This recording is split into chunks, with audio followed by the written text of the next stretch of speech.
Ассаламу алейкум рахматуллахи ва баракатух. Құрметті жамағат, бүгінгі келесі тақырып ат-тақауру фил калам дейді. Яғни сөйлеудегі жасандылық дейді. Ол не мағынаны білдіреді? Адам өз ойын қарапайым жеткізудің орнына тым күрделі, бейтабиғи әсер қалдыру үшін сөйлеуге тырысады. Оны тақауру фил калам дейді.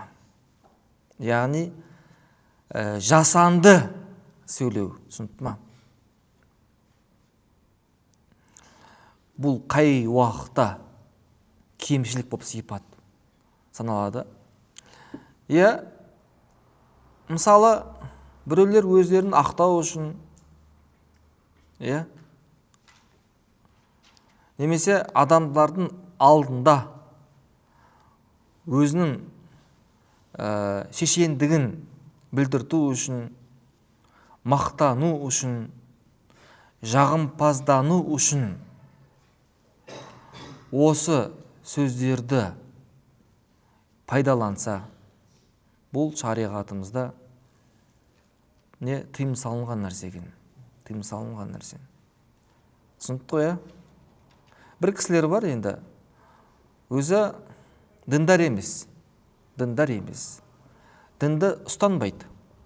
Бірақ та мынау діндар адамдардың арасында отқан уақытта ол енді дін жайында керемет қылып айту мүмкін. Немесе тақуалық жайында, өзі жайында бір жасандылық сөзбен өзі амал қылмайды. Өзі ондай тақуалықпен сипатталмайды. Адамдардың алдында жақсы көріну үшін солай сөйлейтіндер бар. Түсінікті ме? Бұл шариғатта тыйым салынған нәрселер. Ал енді уағыз насихатта сол әдемілеп ұйқас сөздермен сөйлейтін болса, адамдарды жақсылыққа шақыру ниетінде, онда бұл рұқсат. Пайғамбарымыз саллаллаху алейхи уассалам былай дейді: Ана ва атқия уммати, мен және мен умметімнің тақуа адамдар дейді. Тақуа кісілер дейді. Бараум минал такаллуфи дейді. Мынау жасанды сөйлеуден таза дейді. Ол нәрседен пәк дейді. Олай сөйлемейді дейді. Түсінікті ме? Пайғамбарымыз саллаллаху алейхи уассалам былай дейді: Инна абғадакум илайя ва абғадакум минни мәжлисан яумал қияма. Қиямет күні менен алыс болатындар және маған жеп көрінетін, жеп көрінішті кісілер дейді. Сәрсәруна дейді. Бәдік кісілер дейді. Көп сөйлейтін мылжыңдар. Әл-муташаддиқуна фил калам дейді. Және сөзде тәкаппарлып, дандайсып сөйлейтіндер дейді. Және үшінші осы мутафақихун дейді. Яғни жасандылықпен сөйлеп, адамдарға жағымпазданып, біреуді шектен тыс мақтап, өзінде болмаған сипатпен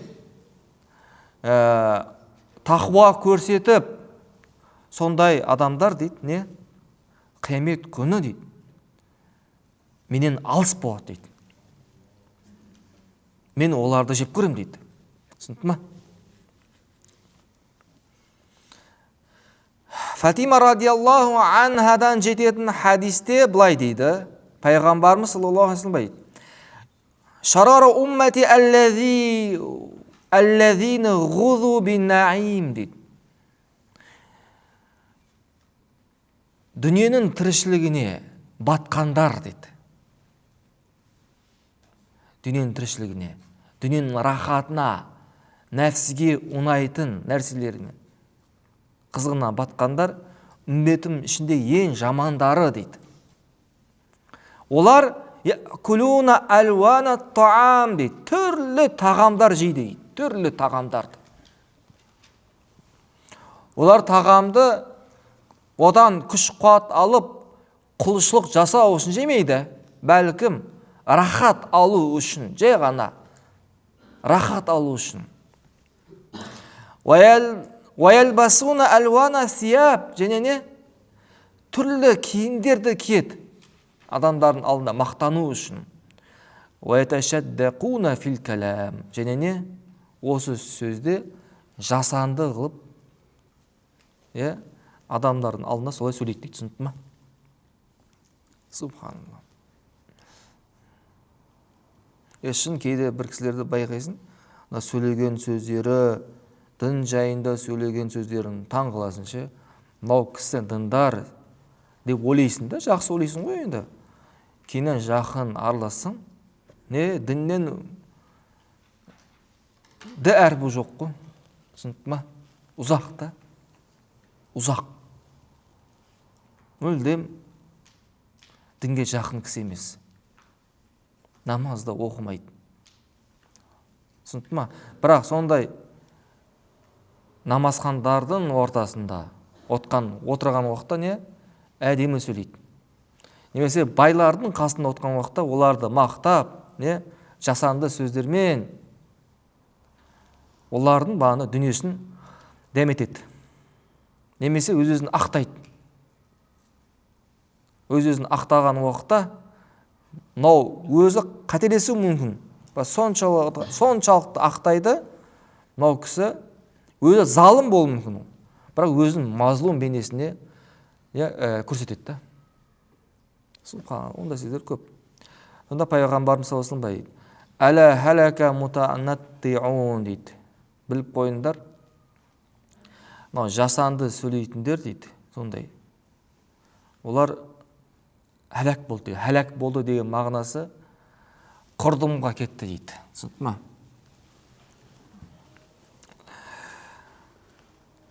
Пайғамбарымыз саллаллаху алейхи ва саллям тағы да былай дейді. Яти аля наси заманун. Адамдарға сондай бір заман келеді. Олар ятахаллалунал калама би алсинатихим кама татахаллалу ал-бақару калаа би алсанатиха дейді. Арғандар. Субханалла. Олар дейді, сиыр тілімен шөбін орап, шайнағандай, оларда тілін бұрап сөйлейтіндер болады дейді. Түсінді ма? Сондай адамдар қиямет күні пайғамбарымыздан алыс болады. Алланың ең жаман құлдары болады дейді. Түсінді ма? Алла хидаят берсін ағайындар. Тағы да бір хадис келтіреді имам Ғазали рахмулла. Пайғамбарымыз саллаллаху алейхи ва саллям заманында бір кісі бір әйелін ішіндегі жатқан жүкті баласын зиян тигізіп өлтіріп қояды. Іштегі баланы. Сонда пайғамбарымыз со адамның құнын бер деп үкім шығарады. Түсінді ма? Адамның үкімі. Адамның құны бар ғой. 100 түйе мысалы. Сонда әлгі кісі шешен ба сондайда? Ақталады ғой. Ол қалайда, ол су ішпеген, ол жемеген, ол дүниеге келмеген, ол сөйлемеген, осындай сияқты. Қалайша оның құнын төлеймін деген сияқты бар ғой. Түсінді ма? Бұл әдейі болмауы мүмкін да, бір жағдай болып қалуы мүмкін себептермен. Сонда пайғамбарымыз әдейі болмау, енді іштегі баланы не өлтіріп қойған да, енді түсінді ма?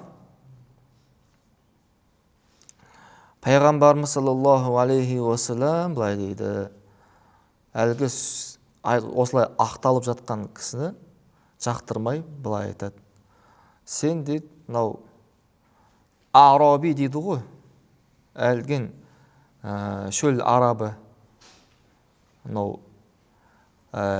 жасанды сөйлейтін, сол шешендікпен сөйлейтін сондай кісіге ұқсап тұрсын дейді ғой. Түсінді ма? Бұдан аулақ бол деген. Түсінді ма? Бауырлар, сол үшін бұл да тіл апатына имам Мазари рахмалла кіргізген. Түсінді ма? Тіл апатына кіргізген екен. Келесі тақырып былай екен: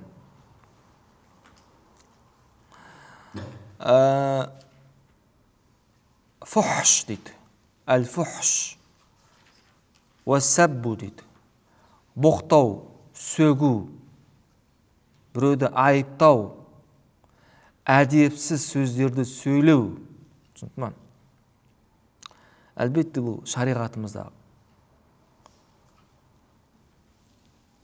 тыйым салынады, қатаң түрде тыйым салынады. Пайғамбарымыз саллаллаху алейхи уассалам былай дейді: Iyyakum wal fuhsha. Боқтаудан, әдепсіз сөйлеуден сақтаныңдар дейді. Fa inna Allah ta'ala la yuhibbul fuhsha wa la tafahhusha.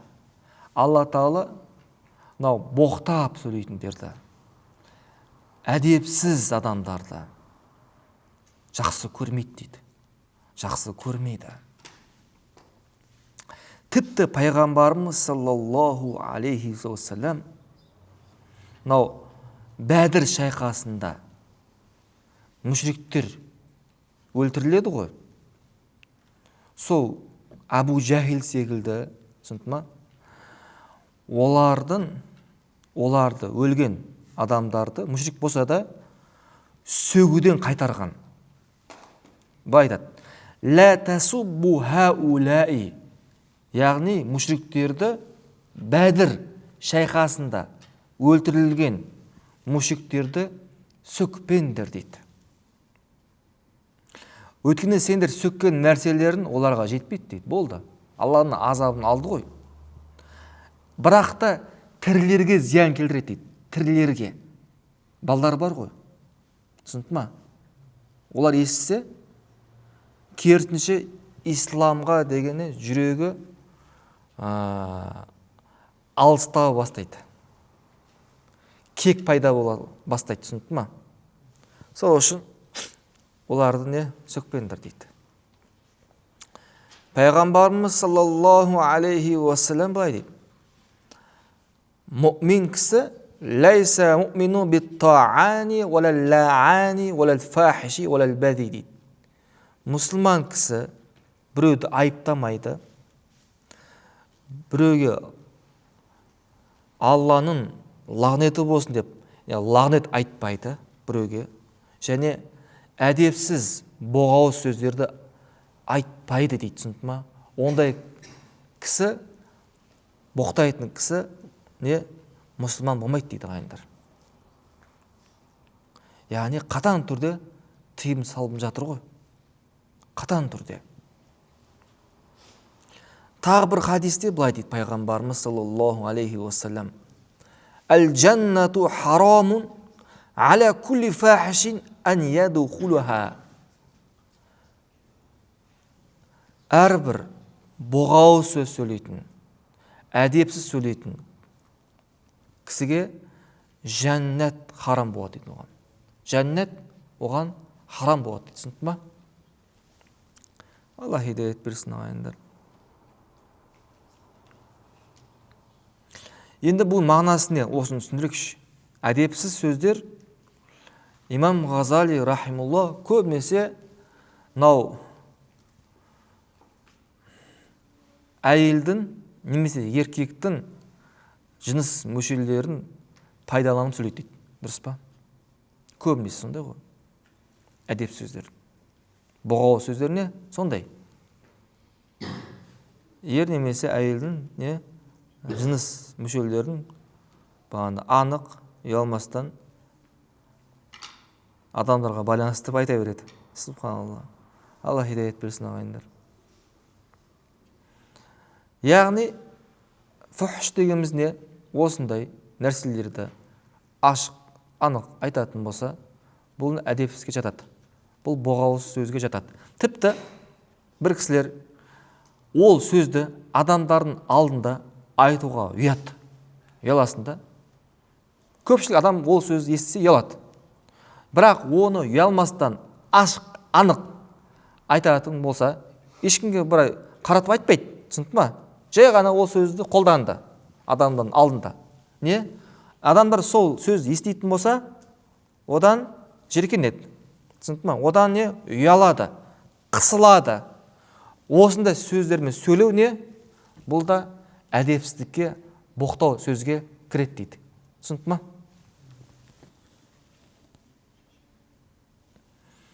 Алла. Жалпы адам не үшін боқтайды? Жүрегі ластанған себепті. Қашан адам жүрегі ластанса, онда жүректен сол сөз сөйлейді. Өйткені ғұламалар былай дейді, ағайындар. Тіл бар ғой, тіл. Жүректің аудармашысы дейді. Түсінді ме? Жүректе не бар? Соны айтады тіл деген. Яғни бір адам тілі кірленсе, оны жүрегі ластанған белгісі. Бір адам боқтап, мен жүрегім таза деп ақталуы бекер. Бекер, түсінді ма? Бұлай секілді ғой. Киім, мысалы, іші нәжіс болатын болса, нәжіске толы, ласта, сыртта таза болатын болса не? Киім таза деп айтуға бола ма? Айта алмайсың. Бұл киім де таза емес, нәжіс дейсің. Түсінді ма? Дәл солай. Жүрегі ластанған адам тілі лас болады. Тілі лас болады. Пайғамбарымыз саллаллаху алейхи уассалам айтады. Біліп қойыңдар, адамда бір кесек ет болады. Сол кесек ет түзелсе, қалған ағзалардың барлығы түзеледі дейді. Сол кесек ет бұзылса, қалған ағзалардың барлығы бұзылады дейді ағайындар. Бұл кесек ет не ол? Ол жүрек дейді. Түсінді ма? Жүрек ол, былай айтқанда, көліктің моторы. Мотор болса жүреді. Біздегі ахли сунна уал жамаа пікір бойынша ақыл жүректе. Ақыл не? Жүректе. Жүрекпен ойланып сөйлеу керек. Жүрек таза болса, бауырлар, қалған көзде тазарады. Неге біз жаман нәрсені көреміз? Жүрек ластанған. Неге біз жаман нәрсені естуді қалаймыз?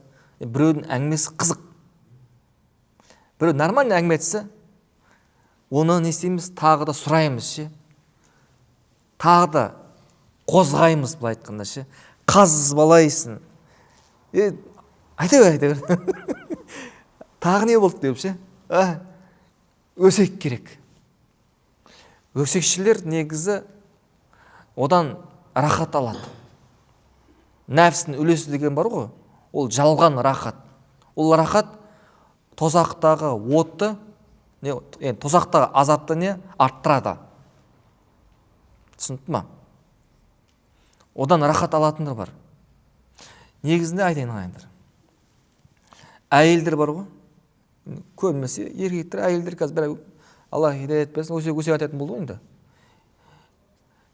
Өсек біреудің өмірін айтады ғой, өмірін ше. Біреулер біреудің өміріне қызығады. Бір әйел өзінің күйеуін жамандайды. Немесе бір кісі өзінің әйелін жамандайды. дұрыс па? Сол әңгімені тыңдағысы келеді. Негізінде ол сол әңгімені бір тыңдап болғаннан кейін бір жақсы ақыл насихат айтамын деген мақсатта емес. Түсіндің ме? Просто қызық болған ше. Нәпсін үлесіз да. Түсіндің ме? Өсек тыңдау ұнайды да оған ше. Біреудің ісі ұнайды да оған. Соны тыңдап алады. Нәпсі рахаттанады. Кейін ол ұмытады бұл нәрсені ше. Кейін ол басқа біреуге айтады. Өсекші ол. Сол тарай береді. Түсіндің ме? Бауырлар,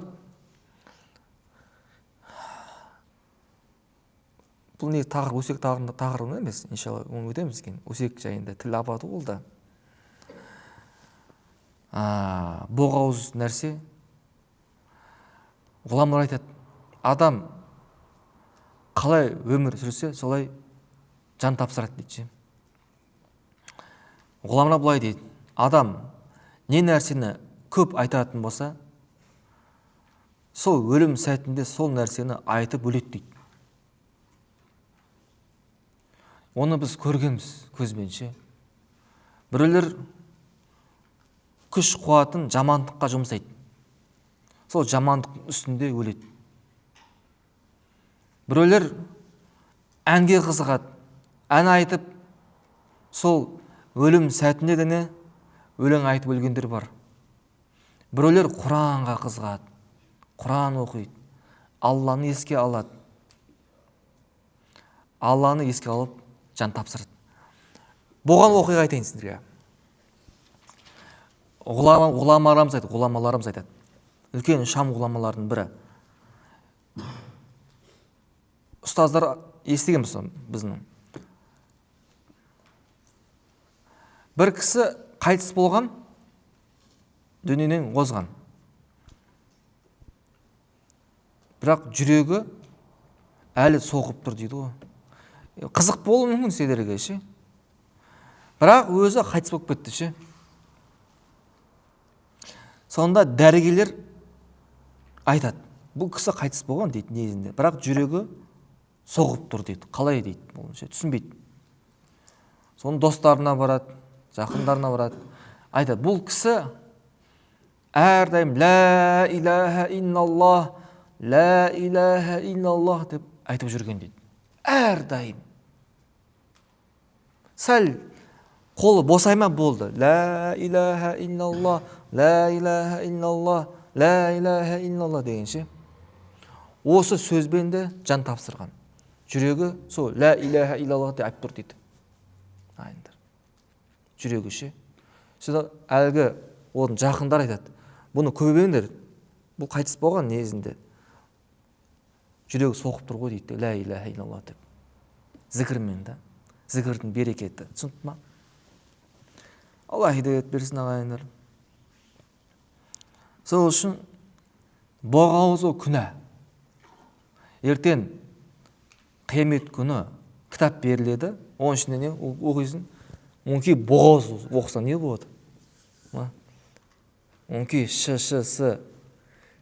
Ш-ш-с-ш-с-с. Өзің оқисың. Өзің сөзін саған қарсы құжат болады. Бауырлар. Өзің сөзін саған қарсы құжат болады. Оны да ла илаха илlallohқа толтыр. Ең жақсы сөз ла илаха илlalloh. Ла илаха илlalloh. Иман нұрланады ше. Пайғамбарымыз айтады. Имандарыңызды ла илаха илlalloh деп айтып жаңартыңдар дейді. Жаңартады. Мотордың майын ше жаңартып ауыстырады ғой, дұрыс па? Дәл солай не? Ла илаха илlalloh деп айтса, жүрек жаңарады. Жүрек ашылады. Нұрланады жүрек ше. Әрбір құлшылықтан рахат, ләззат ала бастайды. Рахат ала құлшылықтан ше. Ла илаха илlalloh деген калима, ағайындар. Пайғамбарымыз айтады, кімде-кім ла илаха илlalloh деп айтып қайтыс болатын болса, жәннатқа кіреді дейді. Жәннатқа кіреді дейді. Субханалла. Бұны көп айту керек екен.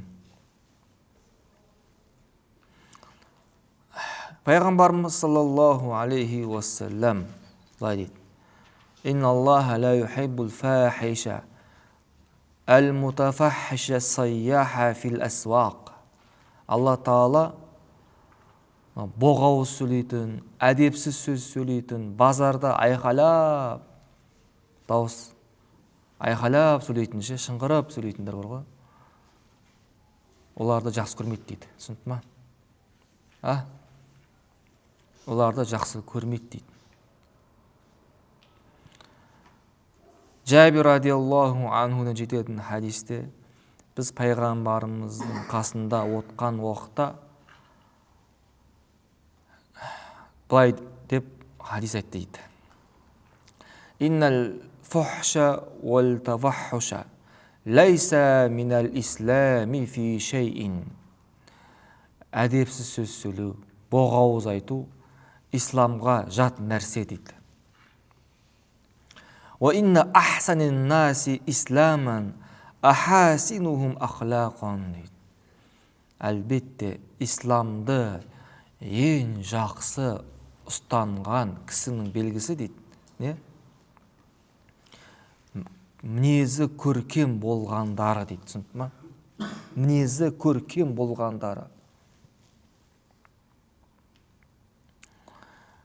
Енді бір кісілер бар, мысалы әлгі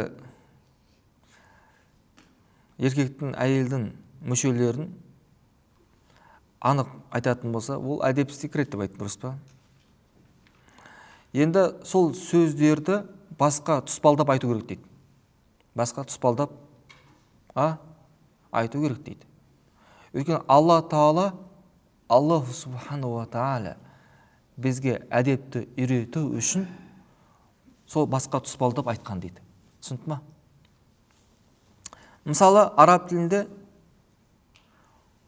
жима деген қосылу деген бар мағына. Ерлі-зайып бір-біріне қосылса деген, дұрыс па? Құран кәрімде оны тұспалдап ләмспен тұспалдаған. Ләмс деген не? Ұстау. Әйелдеріңізді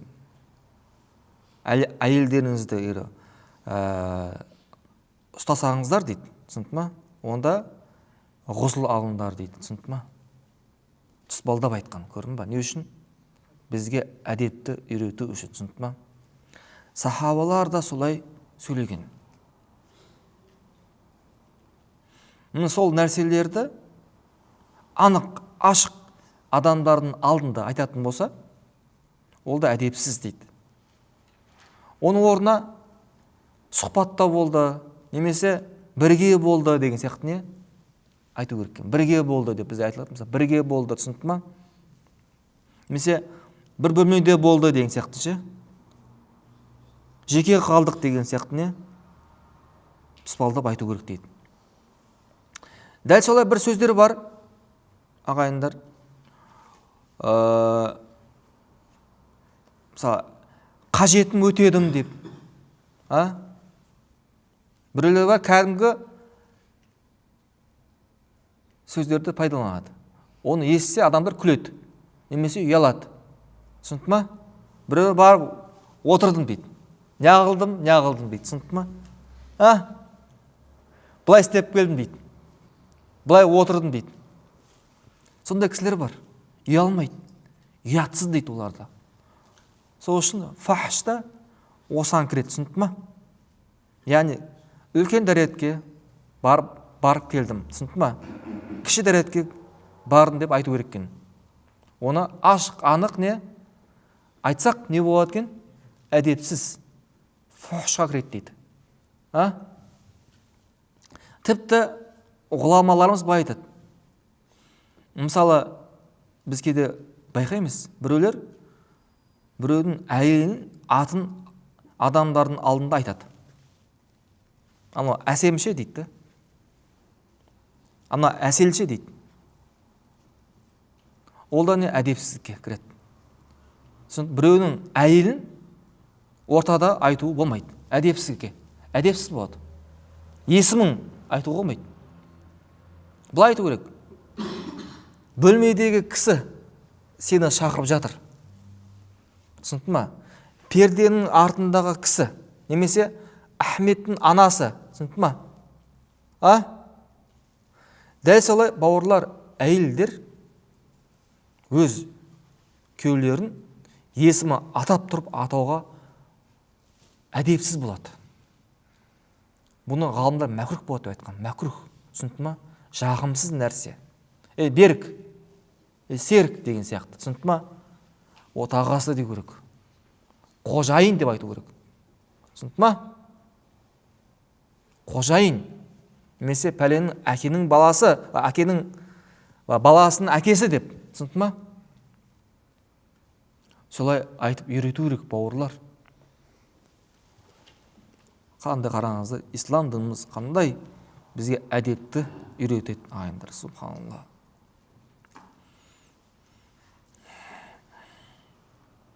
Тіпті түрлі аурулар бар ғой. Оны да не ашық айтуға болмайды дейді. Мысалы, геморройды ше. Қотыр. Ол да не күледі, күліп тұрсыздар сіздер.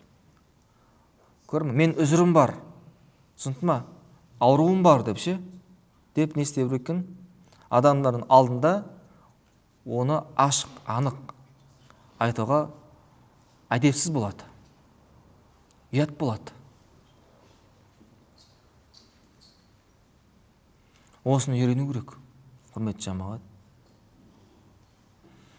Енді не себепті адам боқтайды десе, себеп біреуге зиян тигізуді қалайды. Біреуіне жыртқыштық, хайуандық мінез бар да, басым келген біреулерде. Не сөйтіп не? Біреуге зиян тигізуді қалайды. Біреуді боқтайды. Немесе сондай жаман мінезді ол, мінез жаман. Әбден күнәһарлармен бірге жүреді. Сондай жаман ортада жүреді. Солай не істейді? Үйреніп қалған дейді, боқтауда. Көрдің ба? Бір араби сұрайды Алланың елшісінен. Маған өсиет айтыңыз дейді, маған өсиет. Сонда пайғамбарымыз былай дейді: алейка би тақуаллах, Алладан қорқ дейді. Алладан қорқу керек дейді. Сонда пайғамбарымыз саллаллаху алейхи уассалам былай дейді: егер де бір кісі сендегі кемшілікті көріп, біліп, сені боқтаса, сені сөксе, сен де оның кемшілігін білдің, айыбын біліп не, оған боғауызбен қайтарма дейді, оны сөкпе дейді. Түсінді ма? Боқтаған кісі күнәсі өзіне болады. Ал сен сол боғауыз естідің, сені боқтады, оған сабыр етсең, саған сауап болады дейді ағайындар. Саған не? Сауап болады. Бізде ағайындар анау боқ ауыз сөздерде біреуге жауап беру жоқ шариғатымызда.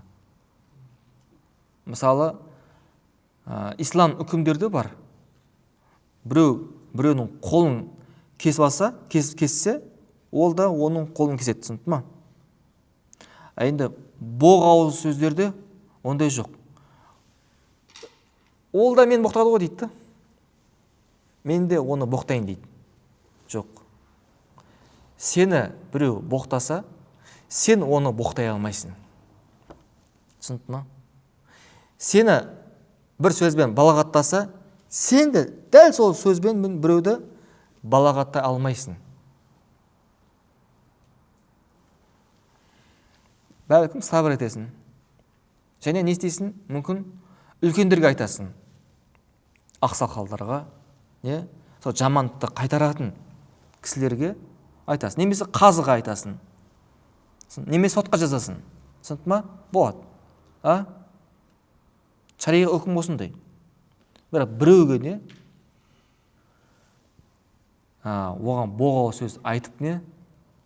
Қайтара алмайсың. Түсінді ма? Сен еш нәрсені боқтама дейді. Пайғамбар айтады оған. ешбір нәрсені сөкпе дейді. Әлгі одан кейін Араби айтады, осы өсиеттен кейін мен ешкімді сөкпедім дейді, түсінді ма? Субханалла.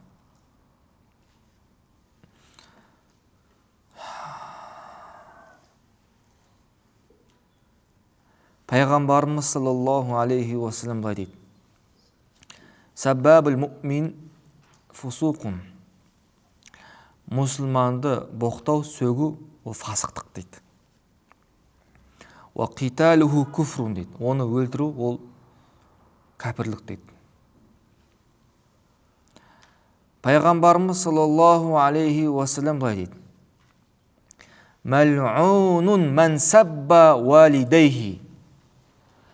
Әке шешесін боқтаған кісі Алланың лағнетіне ұшырасты дейді.